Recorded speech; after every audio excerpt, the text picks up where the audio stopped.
अस्सलामु अलैकुम वरहमतुल्लाहि वबरकातुहू। औज़ु बिल्लाहि मिनश शैतानिर रजीम। बिस्मिल्लाहिर रहमानिर रहीम। अल्लाहुम्मा सल्लि अला मुहम्मद व अला आलि मुहम्मद कमा सल्लैता अला इब्राहीम व अला आलि इब्राहीम इन्नका हमीदुम मजीद। मेरे भाइयों, मेरी बहनों, मेरी बेटियों, मेरे बुजुर्गों, आओ हम दीन सीखें और सिखाएं। ये हमारा छोटा सा एक मदरसा है 8-10 मिनट का।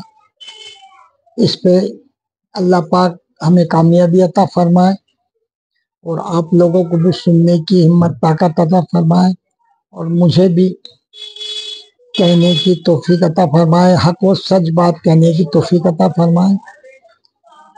हम चलते हैं कब्रिस्तान की तरफ, कब्र की तरफ। मरना है सभी को, यह हमारा ईमान है। कयामत आना है, यह सभी का हमारा ईमान है, लेकिन हमारी तैयारी नहीं है। हम तैयारी करें मेरे भाइयों, मेरी बहनों, मेरी बेटियों, मेरे बुजुर्गों, हमें तैयारी करना है। हर बात की तैयारी करते हैं हम, हर काम की तैयारी करते हैं हम, लेकिन हमारी कब्र की कोई तैयारी नहीं। एक बादशाह का वाकया है। उनके मस्त उनके दोस्त थे, वो उधर से गुजर हुआ तो वो बादशाह का जो महफिल सजी थी, उनके दरबार लगा था, सब बैठे थे, तो उनमें से आप वहां तक पहुंच गए और बादशाह को सलाम किया मस्त ने। तो बादशाह सलामत कहने लगे कि यार आज कोई केस तो है ही नहीं, टाइम पास हो नहीं रहा। तो बादशाह ने एक रुमाल निकाला और कहा कि बाबा ये जितने बैठे हैं इनमें सब में ज्यादा बेवकूफ जो है उसको ये रुमाल दे देना। तो बादशाह का रुमाल लिया, पहले उन्होंने बादशाह को घूरा, बादशाह घबराए, फिर बादशाह के सीधे हाथ से लाइन से देखते देखते देखते देखते सब कुछ चले गए और फिर वापस बाएं हाथ की तरफ आते आते सबको देखते देखते आए, किसी को भी नहीं दिया और आके फिर बादशाह सलामत को फिर घूरने लग गए और बादशाह सलामत को घूरते देखते हुए वो रुमाल लेके चले गए, किसी को नहीं दिया उन्होंने। बादशाह कहने लगे यार अपन ने तो सोचा था किसी को रुमाल देंगे, थोड़ी देर उसी का हंसी मजाक कर लेंगे, ये तो अपना रुमाल भी गया। अब कुछ रोज बाद बादशाह सलामत की तबीयत खराब होती है, तो उनका उधर से गुजर हुआ तो उन्होंने पूछा कि भाई आजकल बादशाह सलामत का दरबार क्यों नहीं लग रहा, बादशाह सलामत बैठ नहीं रहा है, क्या बात है? तो कहने लगे बादशाह सलामत की बताया होगा उनके दरबारी ने किसी ने कि उनकी तबीयत ज्यादा खराब है इसलिए वो घर पे ही है। तो कहने लगे ठीक है, वो घूमते घूमते घर में चले गए। वो तो मस्त थे और बादशाह के दोस्ताना था, क्योंकि बादशाह ऐसे ही लोगों से दोस्ताना रखते थे, तो उनको किसी ने रोका नहीं। बादशाह सलामत के पास कहा कि वो बाबा आए आपसे मिलना चाहते हैं, तो उन्होंने क्या हाथ दीजिए। आए तो पूछा क्यों बादशाह क्या हाल चाल है? तो कहने लगे बाबा साहब बस अब तैयारी है। कहने लगे काय की तैयारी है? कहने लगे मालिक के यहाँ का बुलावा आने वाला, वहां जाना है।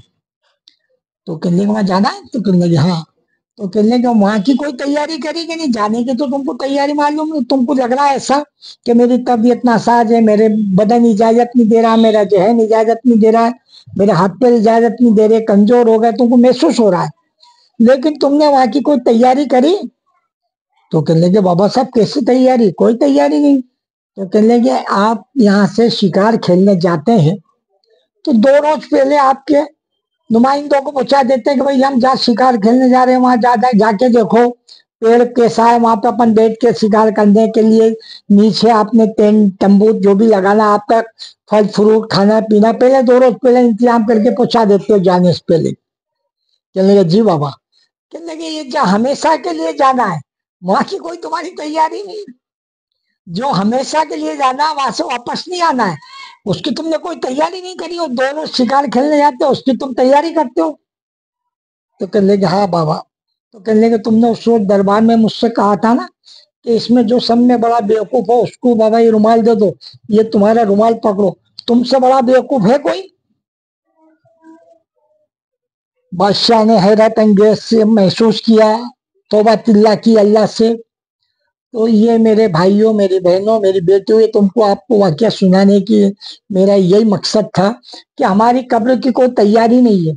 हम यहाँ दुनिया में ही उलझे हैं। बेटी की शादी, बेटे की शादी, भाई की शादी, बाप बाप के रिश्तों में जो भी है, रुकावट आती, तबीयत उनकी बिगड़ रही है तो दवा खाने ले आ रहे हैं, माँ की तबीयत, फर्मा बरदारी हम सबकी खिदमत कर रहे हैं, लेकिन यहीं तक कर रहे हैं।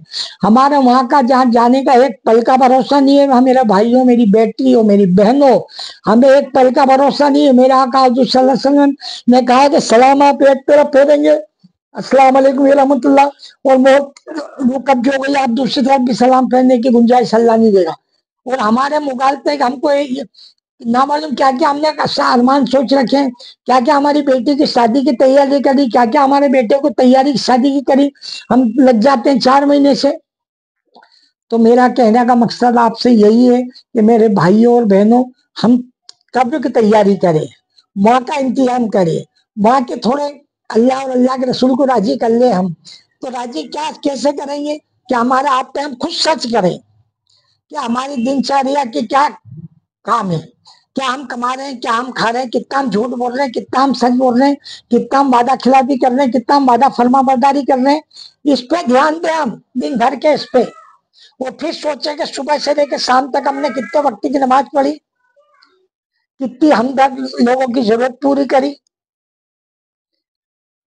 और क्या नेकी हमने कमाई। नेकी वहां काम आएगी, ये तुम्हारी दौलत तो यही रह जाएगी। जिसके लिए हमने कमाई है वो जल्दी से छोड़ के आने की कोशिश करेगा कि चलो जल्दी करो, जल्दी करो। और सब में बड़ी बात, अल्लाह पाक ने कितनी बड़ी आपको इबरत का मुकाम है समझने की, अभी दुनिया में तो समझने की मिसालें दी है। नाम के पीछे भागते हैं, काम के पीछे नहीं भागते, नाम के पीछे भागते हैं। शादी में यार मेरी नाक नहीं कट जाए, मेरी नाक नीची हो जाए, मैं सरदार हूं तो मैं गुलाम के सामने कैसे झुक जाऊं, ये सब मसले मसाइल नाक के रहते हैं। और जिस वक्त कब्र में जाओगे ना, अल्लाह के रसूल सल्लल्लाहु अलैहि वसल्लम ने फरमाया कि 3 रोज के अंदर बदन जब खिलने लगेगा, सवरने लगेगा, तो सबसे पहले नाक ही खिलेगी। और हमारे अमल अमाल अच्छे होंगे तो वहां हिसाब किताब भी आराम से होगा, हिसाब किताब भी आराम से होगा। नहीं तो फिर तकलीफ उठाना, ये तो जल्दी छोड़ के जाएंगे, नाक गई, ये 3 रोज बाद जाएगी। तुम्हारा नाम, नाम के पीछे भक्के अपन, मरते से नाम खत्म। तो ना बेटा नाम लेगा, न तुम्हारी बेटी नाम लेगी, न किसी को, तुम्हारे बच्चों पे भी इससे लकब हट गया तुम्हारा। कौन? तो मैयत कब ले जाओगे भैया? 10 बजे, जोहर बाद, असर बाद, मगरिब बाद, ईशा बाद। मैयत नाम गया, कब्र में रखे, मट्टी डाल रहे, जिनके लिए अपन ने कमाया है, झूठ बोला, बेईमानी करी, धोखे दिए, कमाया है, वो जल्दी ले जा रहे हैं, मैयत को मट्टी डाल रहे हैं, मट्टी डाल के आगे बढ़ गए। जल्दी से करना, चलो भैया वो वहां मैयतों को खाना खाता, खिचड़ी बंदी खिलाना उनको, अब चले जाएंगे तो नाम धरेंगे। वो बेचारा गया जिसने झूठ सच ईमानदारी बेईमानी करके 50 साल, 60 साल, 40 साल मेहनत करके अपने बीवी बच्चों को परवरिश करी, प्रॉपर्टी इकट्ठी की।